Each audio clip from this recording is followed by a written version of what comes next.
मतलब मैं बहुत छोटे से ही न्यूज़पेपर और सीएसआर टाइप की मैगज़ीन्स पढ़ता था, तो मुझे पता था ये चीज़ क्या थी।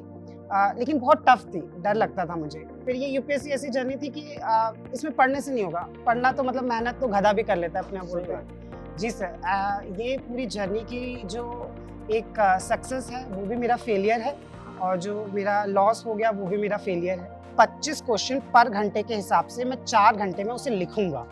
तो ये 100 क्वेश्चन लिख गए, अब हो गए कितने, 5.5 घंटे। 2 साल पहले आप यूपीएससी के पीछे भागते हैं, फिर यूपीएससी अपना बना लेती है। तो वो मत होने दीजिए, यूपीएससी को आप उसको अपना मत बनाने दीजिए। Unacademy. Let's crack it. Hello dear learners, आपने बहुत सारे टॉपर्स के वीडियो देखे होंगे और नो डाउट गाइडेंस के लिए, और ज़रूरी भी है देखना, क्योंकि अनुभव से बहुत कुछ चीज़ें सीखी जाती हैं। पर मैंने भी बहुत टॉपर्स के साथ ऐसे इंटरव्यू लिए हैं और उनकी जर्नी को समझा, और लर्नर्स के लिए कुछ एक प्रयास किया है कि उन्हें भी एक जर्नी समझ आए। बट मुझे आज, मैं सच बता रहा हूँ कि अब तक का सबसे इंटरेस्टिंग कोई मुझे व्यक्ति मिले हैं तो ये मिले हैं, और शुरुआत की सिर्फ 2 मिनट की जर्नी सुन के बहुत मज़ा आने वाला है। आज मेरे साथ हैं यूपीएससी में रैंक हासिल करने वाले AIR 142 कृष्णचंद्र गुप्ता जी। Yes. और एक इंटरेस्टिंग बात है कि इनका बड़ा एक रिक्वेस्ट था कि सर मेरी सारी एनर्जी जो है वो जुड़ी हुई है ग्वालियर दतिया के एक छोटे से गांव सेवड़ा से, और इन्होंने कहा था सर ज़रूर उसका नाम लीजिएगा। तो मैं आज वीडियो की शुरुआत में पहले ले रहा हूँ। तो सभी लर्नर्स और अनअकैडमी की ओर से स्वागत है आपका, थैंक यू सो मच। और बेशक बहुत कुछ आज हम लोग एक लर्निंग लेने का प्रयास करेंगे। शुरुआत में मैंने कहा था कि बड़े इंटरेस्टिंग मुझे पर्सन लगे। द रीज़न इज, शुरुआत का जो 1 मिनट था मेरा इनसे डिस्कशन करने वाला, इन्होंने मुझे एक वर्ड बोला, सर तोप नहीं बनना है मुझे कभी। मतलब मुझे इन द सेंस कि लर्नर्स को एक तरह से बोला कि मैंने पूछा ही था इनसे कि क्या एक लर्निंग दोगे, तो उन्होंने ये वर्ड बोला तोप। फिर मैंने पूछा, जैसे आपके अब सवाल आ गया होगा ऐसा क्या हो गया, मैंने भी पूछा भाई ऐसा क्यों करो। बाद में पता लगता है सारे के सारे जो अच्छे से अच्छे एग्जाम जो हैं सब क्वालिफाई किए इन्होंने अपने ग्रेजुएशन में। अभी हम जर्नी समझेंगे इनकी। और बाद में यूपीएससी जब एग्जाम की तैयारी करना शुरू किया तो शायद इन्हें मल्टीपल अटेम्प्ट्स लग गए। तो उन्होंने उस बात की जर्नी को रियलाइज करके मुझे वर्ड बोला था। पर खैर, आपसे ज़्यादा समय नहीं लूंगा मैं आपका। अभी हम इनसे इनकी जर्नी पहले समझेंगे, फिर हम कुछ लर्निंग लेंगे यूपीएससी में। तो शुरुआत वही करते हैं कि कैसे इस एग्जाम में आना हो और क्या लर्निंग्स एकदम मिली आपको। तो स्वागत है सबसे पहले आपका। Thank you so much. Sir, इसका छोटे से थे मैं बहुत ज़्यादा पढ़ने में अच्छा रहा मैं, और इस वजह से सारे के सारे जितने भी जब टीचर्स होते थे तो ये बोलते थे कि मतलब अच्छा करोगे तुम और तुम्हें कलेक्टर बनना चाहिए। और कभी भी आप अगर अपने यहाँ होता है तो उसमें होता है कि इतना पढ़ता था, फर्स्ट बेंच से था, और उसमें भी वो वाले जो होते कि टीचर ने कुछ पूछा तो सबसे पहले जिनको आंसर देना होता था वो वाला मैं था। तो उसमें ये होता था कि क्या करोगे इतना पढ़ के, कलेक्टर बनना है क्या, एक लोकोक्ति है अपने यहाँ। तो तब से मेरे दिमाग में कलेक्टर शब्द का था कि कुछ है कलेक्टर। उसके बाद लेकिन जब मैंने देखा कि ये जो जर्नी है, पता थी मुझे, मतलब मैं बहुत छोटे से ही न्यूज़पेपर और सीएसआर टाइप की मैगज़ीन्स पढ़ता था, तो मुझे पता था ये चीज़ क्या थी। लेकिन बहुत टफ थी, डर लगता था मुझे। तो मैंने सोचा कि शायद मैं नहीं निकाल पाऊँगा, और लाइफ़ को इतना टफ बनाने की ज़रूरत क्या है? लोग, मेरे दोस्त आराम से आईटी वर्ल्ड में काम कर रहे हैं, पैसा मिलता है, फ़ॉरेन घूमने जाते हैं, सब कुछ है। तो ये हुआ कि जो ये मेरी जर्नी है वो स्टेप बाय स्टेप है। ऐसे एक दिन ऐसा नहीं हुआ कि मुझे, जैसे भगवान को कोई अपने आँख होता है ना, सपना आ जाता है भगवान दिख गए, तो मुझे ऐसा नहीं हुआ। मुझे यूपीएससी नहीं दिखा ऐसे। ये ऐसा हुआ कि एक के बाद एक चीज़ें थोड़ी ज़िंदगी में ऐसे हुई कि मुझे लगा कि शायद ये चीज़ मेरे लिए बनी है और मुझे इसमें जाना चाहिए। तो ये हुआ कि मैं अपना इंजीनियरिंग दे रहा था। पढ़ने में चूँकि मैं अच्छा था हमेशा से, तो इंजीनियरिंग भी ठीक अच्छे मार्क्स से मैंने किया। इंजीनियरिंग में सबसे पहले इलेक्ट्रिकल इंजीनियरिंग में मैंने सबसे पहले प्लेसमेंट लिया, बहुत अच्छी कंपनी में मैंने काम किया। उसी साल मैंने कैट क्रैक किया, आईआईएम में एडमिशन मिला मुझे। फिर मुझे भारत की जो 2 सेनाएँ हैं, भारतीय वायुसेना और भारतीय नौसेना, दोनों में मुझे एज़ ए कमीशन्ड ऑफिसर का भी मेरिट इन हुआ मैं। तो तब लग रहा था दोनों हाथों में लड्डू है। बड़ी खुशी थी, बहुत ही छोटी उम्र थी मेरी उस टाइम पे, 22 साल के में आपको इतना कुछ मिल जाना। लोग बहुत स्ट्रगल करते हैं इस चीज़ के लिए, अगर जिनको भी एसएसबी का प्रोसेस पता हो, तो वो, तो मुझे लगा कि यार अब तो तुम तोप हो। तोप हो और तुम तो निकाल लोगे सब चीज़ें। अब तोप तो फिर यूपीएससी को पता चल गया कि मैं तोप हूँ। तो उन्होंने कहा कि ना बेटा, तुम्हें तो ना निकालने देंगे। अब जब नहीं निकालने देंगे तो उन्होंने, ये 6 साल की जर्नी रही। 5 अटेम्प्ट लग गए। एक इंटरव्यू और दिया मैंने, 7 मार्क्स से मैं रह गया। राजस्थान का मेंस दिया, यूपी का इंटरव्यू दिया, मध्य प्रदेश का इंटरव्यू दिया, झारखंड का प्रीलिम्स निकाला, मतलब बहुत सब कुछ जो भी इंसान सोच सकता है इस एग्जाम में करना चाहिए। मतलब मैं आइडियल पीस था, जो भी टिक बॉक्स होते हैं हम लगाते हैं कि सोशल मीडिया नहीं होना चाहिए, शायद घर में पढ़ते हैं बच्चे बैठ के, सब बंद कर लेते हैं, सब मैं देखता था टॉपर्स की टॉक, और जो जो बोलते जाता था मैं सब अपने पे कर रहा था। पढ़ने में तेज था ही, तो मुझे लगा मैं कर लूंगा। लेकिन फिर ये यूपीएससी ऐसी जर्नी थी कि इसमें पढ़ने से नहीं होगा, पढ़ना तो मतलब मेहनत तो गधा भी कर लेता है, अपने आप बोलते हैं।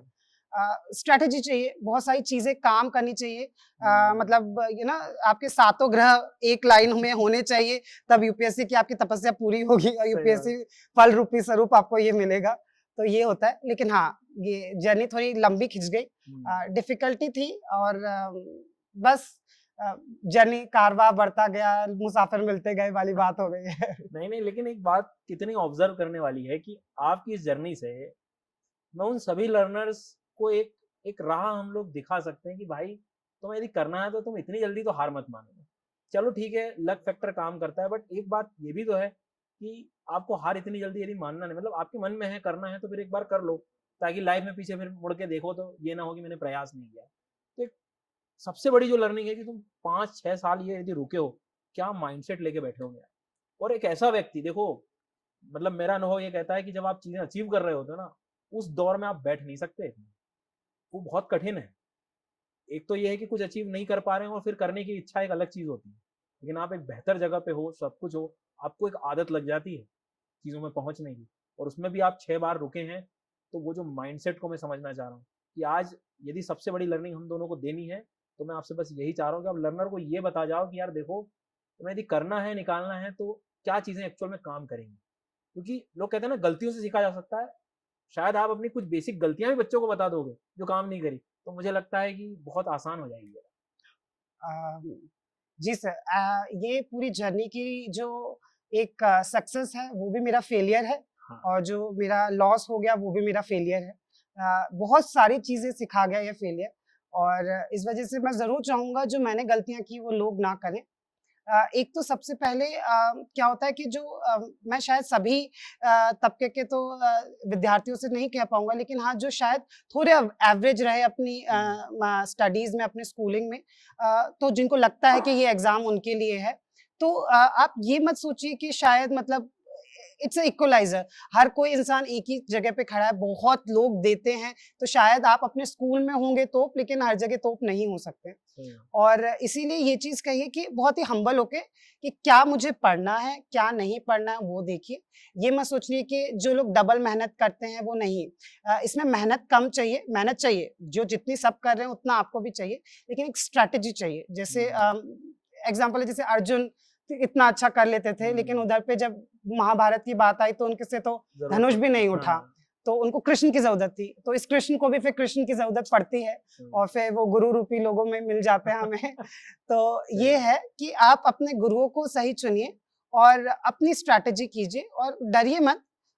थोड़ी लाइफ टफ हो जाती है, करेक्ट, ये भी बात है, लेकिन जैसे कि मैं बताऊं, एक ग्रेज एनाटॉमी में एक मेरा फेवरेट कैरेक्टर है क्रिस्टीना यांग, उसमें वो बोलती है you are the sun and nobody else is the sun, और ये जो यूनिवर्स है वो आपके अराउंड घूमेगा, तो इस वजह से आईएएस भी आप ही बनेंगे, कोई और नहीं बनेगा। तो किसी को भी अपने सपने तोड़ने मत दीजिए, मतलब लाइफ में स्ट्रगल सबको करना है। कभी लोग शुरुआत में कर जाते हैं, कभी ये अभी करियर नहीं हुआ तो वो बाद में करेंगे। लाइफ में सबके जितना भाग्य में लिखकर आया स्ट्रगल करना है, तो इससे अच्छा पहले करके खत्म कर लेते हैं, है ना। जब सफेद बाल होंगे तो जरा जिंदगी ऊपर अच्छे से करेंगे। तो ये वाली थी कि स्ट्रगल तो मुझे पता था करना है, और स्ट्रगल से मैं कभी डरा भी नहीं, बट ये था कि सही मार्गदर्शन नहीं मिलता है कई लोगों को। तो हाँ, अगर इंटरव्यू में कभी मुझे मौका मिला तो मैं ज़रूर बताऊँगा कि कुछ चीज़ें क्या हैं जो मुझे ऐसी लगे कि शॉर्ट अब चीज़ें ये आपकी क्लियर ज़रूर होंगी। अच्छा, इसमें इसी पॉइंट पे मैं आता हूँ फिर से। कौन ऐसे व्यक्ति रहे हैं जिन्होंने आपको फिर मोटिवेट, नहीं यार तू फिर से दे, फिर होगा। कोई तो ऐसा सपोर्ट रहता होगा, सपोर्ट सिस्टम क्या था? या कई बार लर्नर कंफ्यूज हो जाते हैं कि मेरे को कौन मदद करेगा ऐसे टाइम में। एक इमोशनल कनेक्ट जरूरी हो जाता है कई बार चीज़, क्योंकि ये जो जर्नी मुझे अभी भी मैं सोच रहा हूँ कि 5-6 बार, और क्यों ऐसा क्यों कह रहा हूँ, मैंने फिर कहा, फिर दोबारा दोहरा रहा हूँ। अच्छी चीजों को अचीव करने के बाद ये दोबारा चीजें फिर ऐसे रुकती हैं तो थोड़ा अजीब लगता है। तो कौन था ऐसा, या कौन ऐसे व्यक्ति आप ऐसे रहे हैं कि मुझे पीछे हटने नहीं दिया। मतलब आप एक तो स्वयं को प्यार कर ही रहे हैं, सब अच्छी बात है, लेकिन फिर भी आप कहाँ से सपोर्ट लेते थे? अ, तो अगर ये होगा तो मैं उनको बोलूँगा कि आप ये चीज़ वीडियो अपने जो भी पेरेंट्स को है उनको ज़रूर दिखाइए, और जो भी आपके साथ रह रहे हैं उनको दिखाइए। मेरे पेरेंट्स का ये था कि मेरे पिताजी ने बहुत ही साधारण सी बात बोली तो उन्होंने कहा कि बेटा कुछ नहीं हुआ तो दुकान खोल लेंगे, और मेरी माताजी ने कहा कि अगर दुकान भी नहीं हुई तो कमाओ लड़की ढूँढ लेंगे। हाँ, तो मतलब ये कहने की बात थी कि मतलब एक तुम्हें सपोर्ट था। रिलैक्स कर रहे हैं वो, हाँ, हाँ। वो कह रहे थे कि कोई बात नहीं, नहीं होगा तो हम खड़े हैं। और उसके बाद बहुत लोगों ने, मेरी जो बड़ी बहन है, हुँ, उन्होंने बहुत सपोर्ट किया।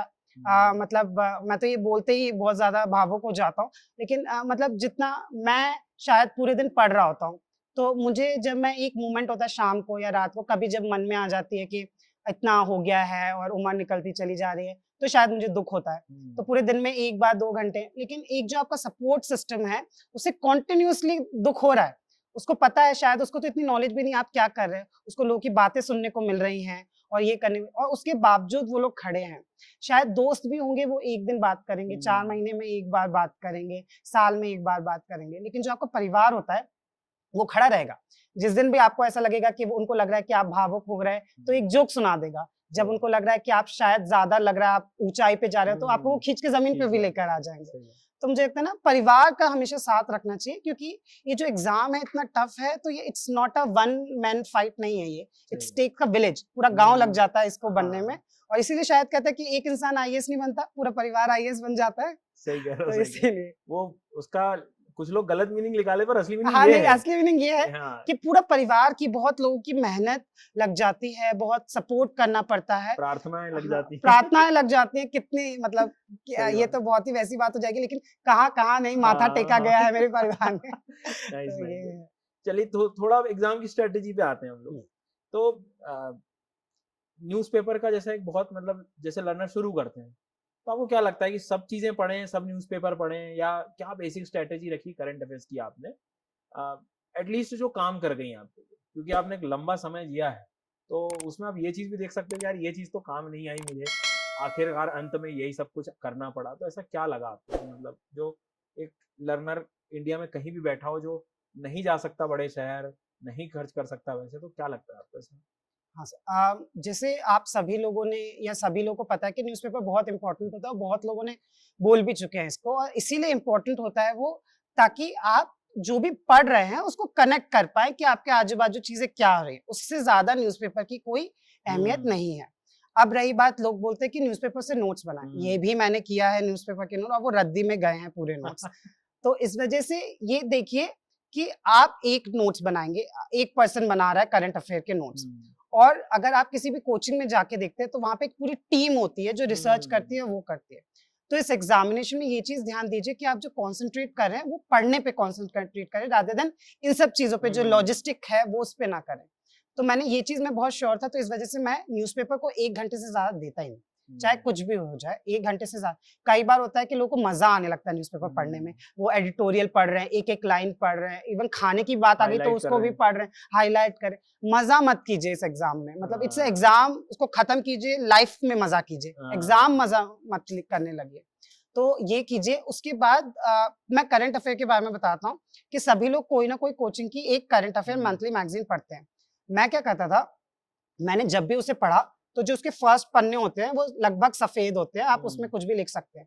तो आप उसमें प्रीलिम्स के हिसाब की सारी-सारी नोट हुँ। डाउन करते रहिए। अब क्या होगा, जब आपको 12 महीने हो जाएँगे और आपको उसको रिवाइज़ करना है, आखिरी महीने में आखिरी महीने में। अब नॉर्मल अगर मैं फिर से वो पूरी मैगज़ीन पढ़ूँगा, होगा तो नहीं। मुझे लगेगा 12 दिन। एक एक मैगज़ीन मोटा-मोटा 8 घंटे ले लेती है, हुँ, 120 पन्ने की होती है।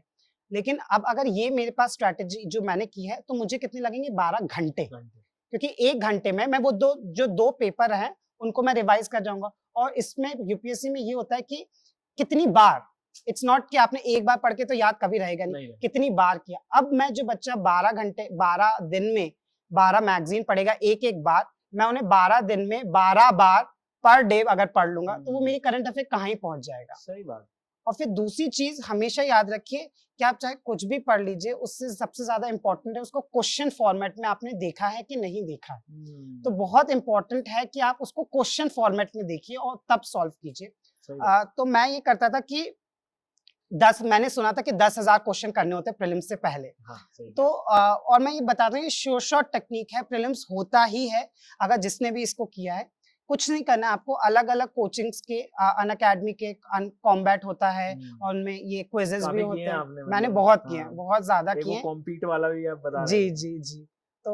तो इन सब के आप कीजिए, और उसके बाद क्या करते हैं लोग, कर तो लेते हैं और उसके बाद वहीं छोड़ देते हैं, तो वो मत कीजिए। तो जो उसका एक्सप्लेनेशन आया, एक डायरी रखिए और उसका एक्सप्लेनेशन नोट करते जाइए। ऐसे ही आप 100 का एक्सप्लेनेशन करिए। तो मैं क्या करता था, मैं आपको एक पूरा प्रोसेस बताता हूँ मॉक में। तो मैं एक पेपर लेता था, उसको मैं 1 घंटे में सॉल्व करता था, क्योंकि 2 घंटे की हमें स्ट्रेटेजी बना के नहीं चलनी है, हमें 1 घंटे में ही बनानी है। फर्स्ट आइटरेशन में ये कर लिया। अब जब मैंने 1 घंटे में कर लिया, अब मैं उसके नेक्स्ट आधे घंटे में उसमें कितने मार्क्स आ रहे हैं, कितने सही हो रहे हैं, और ये सब मैंने डिसाइड कर लिया। ये होगा 1.5 घंटे। अब मैं क्या करूंगा, 25 क्वेश्चन पर घंटे के हिसाब से मैं 4 घंटे में उसे लिखूंगा। तो ये 100 क्वेश्चन लिख गए। अब हो गए कितने, 5.5 घंटे। ये हो गया। अब मैंने पूरे 100 के 100 क्वेश्चन पढ़ लिए। अब मुझे 100 के 100 क्वेश्चन आते हैं। अब मैं आधे घंटे में वो पेपर फिर से सॉल्व करूंगा। तो अगर जिसने भी पेपर दिया हो, उसको ये होता है कि यूपीएससी या किसी भी एग्जाम में आपको ये याद नहीं आएगा कि करेक्ट आंसर क्या है, आपको ये याद आएगा कि मैंने क्या टिक किया था। सही बात। तो आप अपने माइंड को ट्रेन कर रहे हैं कि कौन सा आंसर टिक है, और आपके माइंड को सबकॉन्शियसली नोट हो जाता है। तो आप ये जो एक्सरसाइज है 6 घंटे की, ये आपको हर पेपर में ऐसे 100 पेपर करने हैं। आप मिक्सचर ऑफ कोचिंग्स के लगाइए, आपके पास एक क्वेश्चन बैंक हो जाएगा 10,000 क्वेश्चन का। और मैं लिखित में दे रहा हूँ, मेरे साथ ऐसा ही होता था। यूपीएससी के जो प्रीलिम्स में 50 से 60 क्वेश्चन वर्बैटिम वहां से वहां आ जाते हैं।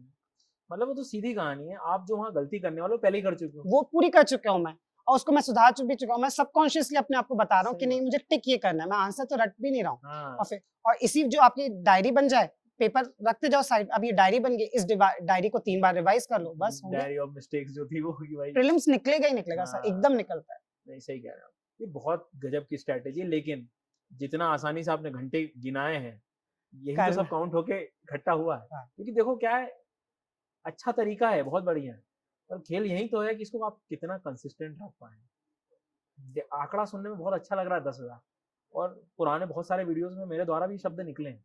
एक आईपीएस रहे हैं केरला कैडर में, तो उन्होंने भी यही चीज कही थी कि जॉब करते करते वो कैसे हुआ, मतलब उन्होंने जब रैंक उनको आगे नेक्स्ट अटेम्प्ट उन्होंने दिया था, उन्होंने कहा मैंने सिर्फ 10,000 क्वेश्चन पाए। ठीक है, तो यही मैंने लर्नर्स को ये भी मैसेज काफी बार पहुंचा है, और वो आपने भी कहा। लेकिन इसमें फिर एक बात और ध्यान देनी, आपको 10,000 सिर्फ सुनना नहीं है, करना पड़ेगा, नहीं तो वो बहुत कठिन हो जाएगा। एक अगले एस्पेक्ट पे आते हैं हम अब, आंसर राइटिंग में। क्योंकि जहां तक है सब्जेक्ट्स वगैरह की स्ट्रैटेजीज बहुत सारी चीजें हैं, मैं आपसे सिर्फ उन चीजों पे ज्यादा फोकस कर रहा हूँ जो लर्नर जहाँ डरते हैं एक्चुअली।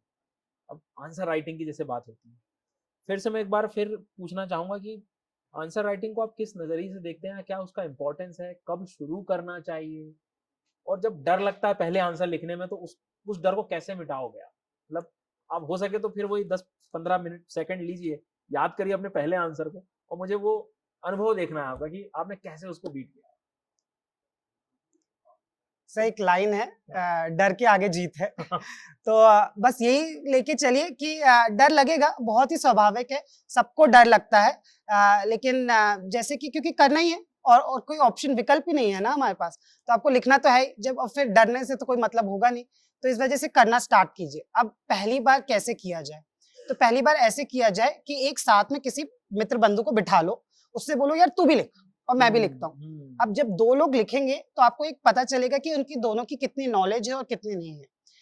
मैं आपको बता रहा हूँ, जो कंपटीशन होता है ना, उससे डर से ज्यादा वो सिखा देता है। और आप ये इस कंपटीशन को यूज कीजिए कि आप कैसे अच्छे होते चले जाते हैं। यही आप ऐसा भी कर सकते हैं, आप किसी कोचिंग में, इंस्टीट्यूशन में कर लीजिए, और वहां जो इवैल्यूएशन हो, तो ये मेक श्योर कीजिए, ग्राफ बना लीजिए अपना कि इसमें मुझे इतने मार्क्स आए, उसके बाद कितने मार्क्स आए, कितने मार्क्स, हर बार मुझे इंप्रूव करनी है रैंक। और अगर आपको ये अंदर चस्का चढ़ गया ना सर, फर्स्ट आने का भी चस्का होता है, सही बात, जैसे सबके चाय का चस्का लगा हुआ आपको पहले से। हाँ, तो ये चस्का होता है। तो अगर आपको ये पता चल गया कि नहीं अब तो मुझे लेकर ही आना, उस बच्चे के कैसे है, तो आप इंप्रूव करने लगेंगे, आपको खुद ही पता चलने लगेगा कैसे है। ये मन में आनी चाहिए बात। हाँ, मतलब मैं जब पढ़ाता हूँ ना, तो मेरे दिमाग में यही होता है कि क्या मैं बेस्ट दे जाऊँ। हाँ, वो बहुत, मतलब ये लर्नर समझ लो ये चीज, मतलब यही सच है, चस्का लग गया ना एक बार तो फिर छूटता नहीं है। छूटता नहीं है सर। सही कह रहे हैं आप, प्लीज। हाँ, तो ये हो जाता है। और मतलब जब हम आंसर लिख रहे होते हैं, तो उसी दौरान यदि मैं बात करूं तो कंटेंट जब आप करंट अफेयर्स भी पढ़ रहे थे तो क्या एनालाइज करते थे कि मेरे को वहाँ काम आ जाएगा या ऐसी चीजें, तो उसकी कोई अलग से स्ट्रेटेजी कर लेते थे यार? जी सर, अब जैसे क्या होता है जैसे मेरा ऑप्शनल पीएसआईआर हाँ। रहा, तो पीएसआईआर में एक बहुत बड़ा पेपर होता है जो कि स्टैटिक पोर्शन है और आपको उसमें थॉट्स लिखने हैं और जो कुछ करना है। अब वो क्या है, वो सबको आते हैं। मैं कुछ उसमें अलग कर ही नहीं सकता क्योंकि जो सबने एक ही टीचर से पढ़ रहे हैं, सबको वही आ रहा है, वही करना है। लेकिन अब मैं कैसे, मुझे तो मार्क्स खींचने हैं, जो सर लिख रहे हैं उससे बेटर लिखना है, अब मैं लिखूं कैसे उससे? तो ये होता है कि आप सारे मेंस राइटिंग में क्या होता है, हम जो इंट्रोडक्शन है और जो कंक्लूजन है वो पहले से बना के रख चुके होते हैं अपने पास और हम बॉडी अंदर एग्जाम में खेल रहे होते हैं। तो अब जो इंट्रोडक्शन और कंक्लूजन है, जो कंक्लूजन है पीएसआईआर जैसे ऑप्शनल में, तो आप उसमें करंट अफेयर यूज करते हैं। अब जैसे मैं आपको कुछ एग्जांपल देता हूँ, जैसे अगर आप प्लेटो पढ़ रहे हो और आपने फिलोसोफर किंग का एक कॉन्सेप्ट है वो पढ़ लिया, अब पढ़ लिया, लिख दिया मैंने सब कुछ क्या क्या है और सब कुछ है, उसमें बस आपको एक लाइन लिखनी है करंट अफेयर से कि we can see the modern example Iran में, कि उसमें भी एक रिलीजियस लीडर है जो कि हेड ऑफ द स्टेट है, बस वो आपके मार्क्स दे जाते हैं। मतलब ये छोटी सी चीज है और वो आप जो एग्जामिनर है ना वो पढ़ के मुस्कुरा दिया और वो मुस्कुरा दिया, वो फंस गया और फिर वो मार्क्स देगा ही देगा। तो ये वाली करंट अफेयर को ना थोड़ा सा ऐसे ध्यान में रखो कि मैं इसको कहाँ जोड़ूं, कहाँ पे ऐसा करूं तो मुस्कुरा जाए, वो मुस्कुराने वाला ही काम करना है हमें और हो जाता है। पता है, दो चीजें हमने डिस्कस की हैं, न्यूज़पेपर और एक मेंस, एंड लिटरली आराम से भी देखो, मतलब इस वीडियो को जिसने स्किप किया ना वो सही में बचताएगा, मतलब उसे पता ही नहीं सच्चाई क्या है, क्योंकि ये सीधा अनुभव है, इसी को हम अनुभव कहते हैं। और यही जनरली हम पढ़ाते समय भी इन बातों का सभी शिक्षक ध्यान भी रखते हैं। बाल सफेद हो गए सर? मैं खुद भी वही कलर करके आया हूँ तो वो बाल उसी से सफेद हो रहे होते हैं अनुभव से, नो डाउट। बहुत अच्छा लगा और बहुत अच्छे इंसाइट्स थे। बस मैं ये चाहूँगा कि लर्नर्स को आप अपनी इस जर्नी में 2-3 बातें आखिरी में बस ये बता जाएं जो आपको लगता है, मतलब मैं कुछ भी नहीं कह रहा हूँ इसके आगे, अब आपके ऊपर है, आपको जो लगता है कि लर्नर को मतलब एट द एंड ये हमेशा काम आए। मैं तो कहता हूँ 4 साल बाद भी वो आपको याद करे कि नहीं मुझे इन सर से एक लर्निंग मिली, ऐसा। तो आपके ऊपर दो तीन चीजें कहूंगा मैं। एक, इस एग्जामिनेशन को निकालने में सबसे बड़ी चीज है कि आप कितने मानसिक रूप से स्ट्रांग हैं। और कुछ नहीं होता अगर ये देखते हैं कि सिर्फ आप रोना आ रहा है या आज मुझसे नहीं हो रहा है और आप आज शाम को बैठ गए कि यार ये मेरे लिए नहीं होगा। यूपीएससी का कोई भी जो सीरियस एस्पिरेंट हो वो सभी लोग दिमागी रूप से पागल होते हैं, तो इस वजह से सबके साथ हो रहा है, आप अकेले नहीं हैं इस जर्नी में। तो इस वजह से जब भी आपको लगे कि रोना है 2 मिनट रो लीजिए, और मैं बता रहा हूँ 2 मिनट के बाद इतना फ्रेश होता है माइंड और आराम से आप पढ़ाई कीजिए, क्योंकि आप उस मूड के साथ कभी पढ़ाई नहीं कर सकते। दूसरी चीज मैं ये बोलूंगा, इस एग्जामिनेशन में ना कोई चीज रटना बहुत मुश्किल है क्योंकि सिलेबस बहुत बड़ा है। तो अब रटना, क्योंकि आपको डेटा देना है एग्जाम में, तो आप कैसे करेंगे?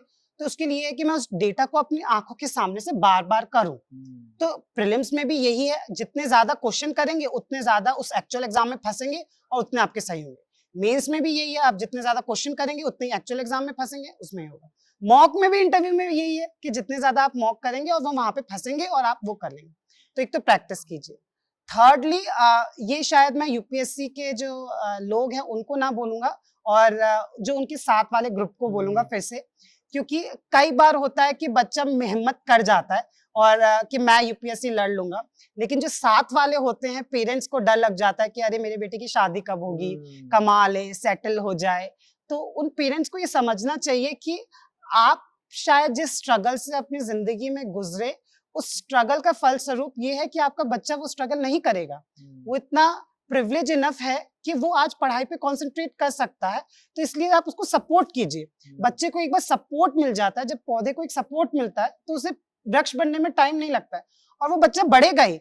ये आप ये मान के चलिए कि जो भी बच्चा इस प्रिपेयर कर रहा है वो दुनिया के उस 1% उन लोगों में आ जाता है जिनको ये पता है कि सूरज इस दिशा से क्यों उग रहा है और बारिश क्यों हो रही है। और आपको ये पता चल जाए तो जिंदगी इतनी आसान हो जाती है और इतनी मजेदार हो जाती है इस नॉलेज के बाद। तो इस वजह से इसको हमेशा ये रखिए। और एक चीज और कहूंगा, ये एग्जामिनेशन है, इसको एंजॉय मत कीजिए। ये एंजॉय करेंगे ना तो एंजॉय होने लगेगी, क्योंकि ऐसा बोलते हैं कि 2 साल पहले आप यूपीएससी के पीछे भागते हैं फिर यूपीएससी अपना बना लेती है, तो वो मत होने दीजिए। यूपीएससी को आप उसको अपना मत बनाने दीजिए। इसको एग्जाम की तरह लिखिए कि ये एग्जाम है, मुझे मार्क्स लेकर आने, क्या चीज मेरे मार्क्स में करेगी उसी को मुझे पढ़ना है और उसी को ये क्लियर करना है। लाइफ बहुत बड़ी है, यूपीएससी से भी बहुत बड़ी है, तो यूपीएससी को लाइफ मत बनाइए। यूपीएससी से आगे की जो लाइफ है वो बहुत मजेदार है, क्योंकि एक गाना कहा गया है ना कि बड़ा मजा आ रहा है हाँ। कसम से। तो बहुत मजा आता है। आप मानिए कि मुझे बहुत मजा आ रहा है इस जो जर्नी की इस तरफ आके, और मैं ये सब मतलब प्रार्थना करता हूँ कि जो भी लोग देख रहे हैं और जो नहीं भी देख रहे हैं, सबको ये मौका मिले कि आप इस तरफ आके देखिए और ये देखिए कि जब आप मेहनत करते हैं, 6 साल हो गए, 5 साल हो गए, तो बहुत कुछ दिखाई नहीं देते। जब भी आपको सक्सेस मिलती है तो बहुत मजा आता है। सही तो बात। उसी को इंस्पिरेशन मानिए, और अगर आपको ये ऐसा लगे कि हाँ, इनको देख के आपको ऐसा लगे, तो इसीलिए फिर से एक दिन मेहनत करते हैं, और एक दिन भी अगर मैं आपको मेहनत करवा पाया तो वो बहुत बड़ी बात हो जाएगी। नहीं, बहुत सही बात है, और इस बात को आपने प्रूव भी कर दिया जो मैंने स्टार्टिंग में कहा था कि मैंने बहुत सारे टॉपर्स के साथ जैसे बैठा हूँ, तो आपके साथ का जो इंटरव्यू रहा है या मतलब जो मैंने बात की, मैंने कहा बड़े यूनिक हैं, तो वो चीज़ को आपने प्रूव कर दिया अपने मैसेज। तो थैंक यू सो मच हमारे साथ जुड़ने के लिए, और कोशिश करिएगा हमेशा लर्नर्स के साथ जो भी सपोर्ट होता है। Thank you.